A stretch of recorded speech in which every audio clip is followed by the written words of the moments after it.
আজ পড়ব রবীন্দ্রনাথ ঠাকুরের লেখা লিপিকা গ্রন্থের প্রথম লেখা পায়ে চলার পথ। এই তো পায়ে চলার পথ, এসেছে বনের মধ্য দিয়ে মাঠে, মাঠের মধ্য দিয়ে নদীর ধারে, খেয়াঘাটের পাশে বটগাছতলায়। তারপরে ওপারের ভাঙা ঘাট থেকে বেঁকে চলে গেছে গ্রামের মধ্যে।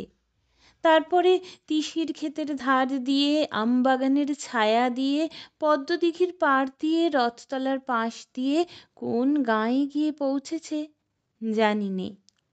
এই পথে কত মানুষ, কেউ বা আমার পাশ দিয়ে চলে গেছে, কেউ বা সঙ্গ নিয়েছে, কাউকে বা দূর থেকে দেখা গেল, কারো বা ঘোমটা আছে, কারো বা নেই, কেউ বা জল ভরতে চলেছে, কেউ বা জল নিয়ে ফিরে এলো।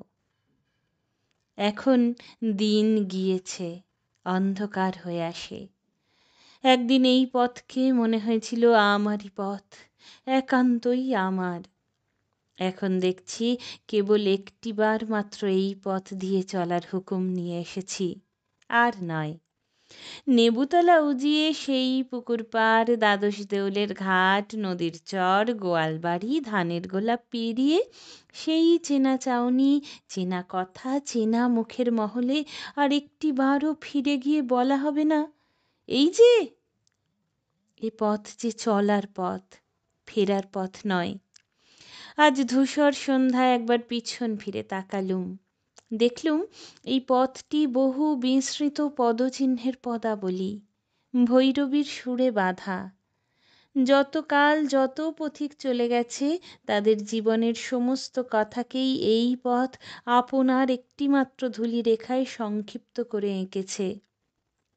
সেই একটি রেখা চলেছে সূর্যোদয়ের দিক থেকে সূর্যাস্তের দিকে, এক সোনার সিংহদ্বার থেকে আর এক সোনার সিংহদ্বারে। ওগো পায়ে চলার পথ, অনেক কালের অনেক কথাকে তোমার ধূলি বন্ধনে বেঁধে নীরব করে রেখো না। আমি তোমার ধুলোয় কান পেতে আছি, আমার কানে কানে বলো। পথ নিশীথের কালো পর্দার দিকে তর্জনী বাড়িয়ে চুপ করে থাকে। ওগো পায়ে চলার পথ, এত পথিকের এত ভাবনা, এত ইচ্ছা, সেসব গেল কোথায়?